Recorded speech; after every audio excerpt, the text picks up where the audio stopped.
दिल्ली किसकी? दिल्ली किसकी? जी हां, आज ये बहस है दिल्ली के रोहिणी में और सीधे चल रहे हैं हम रोहिणी, जहां मौजूद हैं हमारे साथ खास मेहमान और रोहिणी की जनता सबसे खास मेहमान। लेकिन दिल्ली का ट्रैफिक दिल्ली की जनता जानती है और उस दिल्ली के ट्रैफिक में फंस गए हैं दीपक चौरसिया, जो अभी तक रोहिणी नहीं पहुंच पाए। लेकिन हम बहस शुरू करेंगे। हमारे साथ खास मेहमान वहां मौजूद, बीजेपी से शोभा विजेंद्र जी, बीएसपी से प्रतिभा द्विवेदी जी और कांग्रेस से डॉक्टर मोनिका पुरी। आप सभी का स्वागत है और एक बार फिर हम स्वागत करते हैं रोहिणी की जनता का वहां रोहिणी में। पहले नजर डालते हैं इस इलाके पर और फिर लौटेंगे यहां जनता के बीच।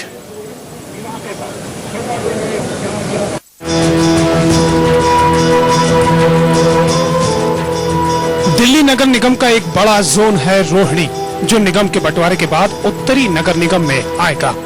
कुल 30 वार्ड वाले इस जोन में कई बड़ी बड़ी रिहायशी सोसाइटी और कॉलोनियां शामिल हैं, जैसे पीतमपुरा, रोहिणी, अशोक विहार, कोहाट एनक्लेव, शालीमार बाग। इसके अलावा यहाँ की झुग्गी बस्तियों में भी लाखों लोग बसते हैं, जैसे मंगोलपुरी, सुल्तानपुरी, नाहरपुर।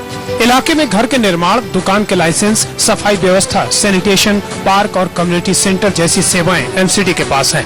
उस पर यहाँ 49 कम्युनिटी सेंटर और 22 पार्कों के रखरखाव की सीधी जिम्मेदारी भी है। इसके अलावा यहाँ निगम के स्कूल भी हैं, जहाँ मुफ्त यूनिफॉर्म, किताबें और मिड डे मील जैसे कार्यक्रम चलाए जाते हैं। लेकिन एमसीडी और पार्षद के कामकाज से हर कोई खुश हो, ऐसा सुनने को नहीं मिलता। सफाई और सैनिटेशन यहाँ की सबसे बड़ी समस्या है। स्टार न्यूज ने जब यहाँ के लोगों से बात की तो उनका गुस्सा जबान पर आ गया। हम हैं राजधानी दिल्ली के रोहिणी सेक्टर 3 के अंदर और यहाँ की अगर सड़क की हम बात करें तो आपको हालत दिखाना चाहेंगे हम सड़क की। ये आप देख सकते हैं कि यहाँ पर सड़क पर कितनी गंदगी है, पानी यहाँ भरा हुआ है, पानी के अंदर मच्छर साफ तौर पर नजर आ रहे हैं। यहाँ के लोगों की माने तो इन मच्छरों की वजह से इनको बहुत दिक्कतों का सामना करना पड़ता है, बीमारियां यहाँ पर फैलती हैं। कुछ लोग हमारे साथ मौजूद हैं जो कि पिछले काफी सालों से यहाँ पर रह रहे हैं, जिनका ये कहना है कि नेता यहाँ पर जरूर आते हैं, वादे तो करते हैं लेकिन वादे कभी पूरे नहीं होते हैं। तो यहाँ नेता लोग तो बहुत आते हैं, कभी बीजेपी के कभी कांग्रेस के, लेकिन कोई यहाँ काम नहीं करता है।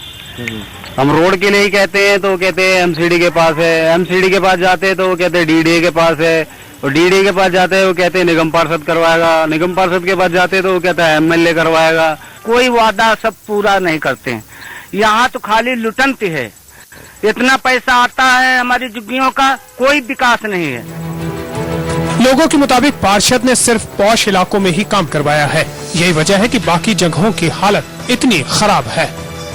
चूंकि रोहिणी सीट बीजेपी के पास है, ऐसे में समस्याओं पर उनकी भी राय जरूरी थी। लेकिन सुनिए उनकी क्या दलील है। स्लम एरिया का ये है कि एक तो ये नगर निगम को हैंडओवर टेक ओवर नहीं हुई है ये कॉलोनियां, अभी ये जो स्लम बस्तियां हैं ये दिल्ली गवर्नमेंट के अंडर हैं और वहाँ पे कोई एजेंसी काम नहीं कर रही है, कोई सिस्टम काम नहीं कर रहा है। ये दिल्ली गवर्नमेंट का फेलियर है। इस चुनाव में कई लोग किस्मत आजमा रहे हैं। अब जनता को ही फैसला करना होगा कि वो किसे और क्यों चुनेगी। तो ये देखा हमने एक नजर में रोहिणी, और रोहिणी फिर चलते हैं हम जहां मौजूद है हमारे साथ खास मेहमान। एक बार फिर हम आपका तारुफ करा दें। हमारे साथ कांग्रेस की डॉक्टर मोनिका पुरी हैं, बीजेपी से हमारे साथ पार्षद उम्मीदवार संजना सिंह जी हैं और शोभा विजेंद्र जी हैं, और बीएसपी से हमारे साथ प्रतिभा द्विवेदी जी हैं। फिर बता दूं मैं आपको, रोहिणी की जनता को भी और बाकी सबको भी, कि दिल्ली का ट्रैफिक इस वक्त रोहिणी पहुंचने नहीं दे रहा है दीपक चौरसिया को। लेकिन हम शुरुआत करेंगे शोभा विजेंद्र जी से और बाकी सब उम्मीदवारों को भी वक्त देंगे 1-1 मिनट का, पहले वो अपनी बात रखें। शोभा विजेंद्र जी, बहुत इल्जाम लगाए कांग्रेस पर बीजेपी ने आज, लेकिन वो इल्जाम शीला दीक्षित पर है। यहाँ एमसीडी में आपकी पार्टी की सत्ता है और आप पे भी इल्जाम कम नहीं लगे हैं, क्या कहेंगे आप? 1 मिनट आपका। मैं बिल्कुल कहूंगी कि पिछले 5 वर्ष के शासन में दिल्ली नगर निगम ने स्कैम फ्री शासन और स्कैम प्रूफ शासन दिया है। आप मुझे रिकॉर्ड पे बात करिए, आप बताइए दिल्ली नगर निगम के अंदर कौन सा घोटाला हुआ है। और मैं आपसे पूछना चाहूंगी, जनता से पूछना चाहूंगी, दिल्ली सरकार से पूछना चाहूंगी, बिजली का घोटाला हो, कॉमनवेल्थ का घोटाला हो, झुग्गी झोपड़ी का घोटाला हो, कौन सा घोटाला है जो दिल्ली सरकार ने नहीं किया? इन 5 वर्षों में आप दिल्ली की सड़कें देख सकते हैं, मखमली सड़कें यहाँ पर हैं, यहाँ पर पार्कों का रखरखाव देख सकते हैं, यहाँ पे स्ट्रीट लाइट देख सकते हैं, यहाँ पे किसी लाइसेंस ऑफिसर की कभी भी अगर कंप्लेंट हुई हो तो वो आप मुझे बताएं, बिना रिकॉर्ड के मैं बात नहीं करती। दिल्ली नगर निगम ने बहुत पारदर्शी शासन दिया है। ये आपके समर्थकों की तालियां बता रही हैं, वहां पर बीजेपी के काफी समर्थक मौजूद। लेकिन अब हम चलते हैं डॉक्टर मोनिका पुरी के पास। डॉक्टर पुरी, चुनाव आप लड़ रहे हैं बीजेपी में सत्ता पाने के लिए, लेकिन निशाना हो रही है आपकी दिल्ली की सरकार। डॉक्टर पुरी,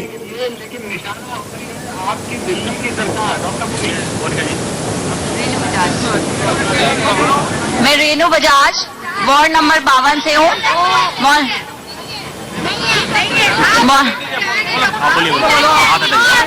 मैं शोभा जी को ये बताना चाहूंगी कि हम जिस पार्क में अभी खड़े हैं यहाँ पे भी प्रॉपर लाइट नहीं दिख रही है मुझे। प्रॉपर लाइट यहाँ भी नहीं है, तो हमारे सड़कें टूटी हुई है, बाहर से हम आए हैं सारी रोड टूटी हुई है, लाइटों की क्या बात करते हैं। 26 मिनट। लिसन ऑडियंस, आप लोग प्लीज सुन लीजिए प्लीज, आप लोग सुन लीजिए। 26 मीटर का घर बनाता है एक गरीब आदमी 26 मीटर का घर बनाता है, उसको पहले एमसीडी में 2 लाख रुपए देने पड़ते हैं। कहां से लेके आएगा वो? ये बीजेपी की सरकार है। 15 सालों से असंतुष्ट। रेणु जी, 2 लाख रुपए कहां देने पड़ते हैं? वार्ड में जनता रोती है,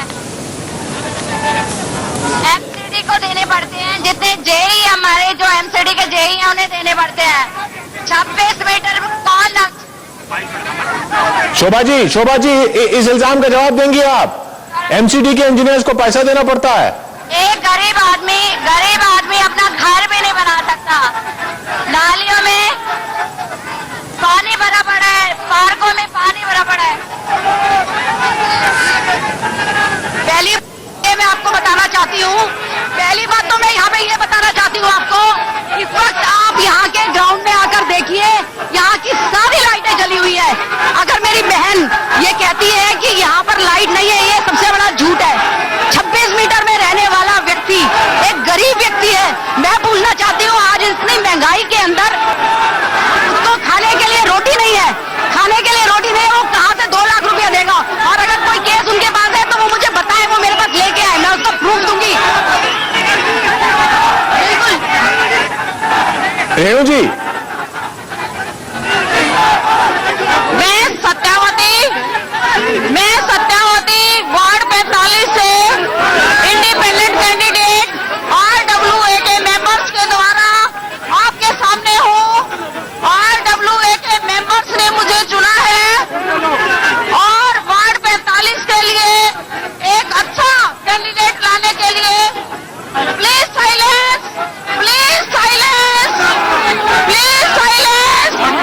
हम रोहिणी की जनता से अपील करेंगे कि कृपया वहां पर शांत रहें, क्योंकि पूरा देश सुन रहा है स्टार न्यूज पर। वार्ड 45 की एक ईमानदार कर्मठ कार्यकर्ता हूँ। हेलो, कृपया शांति बनाए। आप रोहिणी की जनता से हम यहां से अपील करेंगे कि कृपया शांत रहें, पूरा देश देख रहा है। और सत्यवती जी जो निर्दलीय उम्मीदवार हैं उनको हम सुन रहे हैं, लेकिन अब हम सुनना चाहेंगे प्रतिभा द्विवेदी जी को, बीएसपी उम्मीदवार प्रतिभा द्विवेदी जी को।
रोहिणी की जनता से हम फिर अपील कर रहे हैं, लेकिन यहाँ अफसोस जिस तरह का माहौल है उसमें हमें शो इस वक्त यहीं बंद करना पड़ेगा। हम चाह रहे थे, सुनना चाह रहे थे सब उम्मीदवारों को, सब इल्जामात को, किसने क्या किया, कौन क्या करना चाहता है, लेकिन अफसोस यहां पर हमें ये शो बंद करना पड़ रहा है। जैसा हमने पहले भी अफसोस जताया कि दिल्ली के ट्रैफिक की वजह से वहां दीपक चौरसिया नहीं पहुंच पाए। फिर हम सब उम्मीदवारों को सुन रहे थे, शोभा विजेंद्र जी को हमने सुना, हमने रेणु बजाज जी को सुना, और इस बीच वहां हंगामे की वजह से ये शो हम यहां पर यहीं बंद कर रहे हैं। दिल्ली किसकी लेकिन लौटेगा कल, हम जल्द लौट रहे हैं।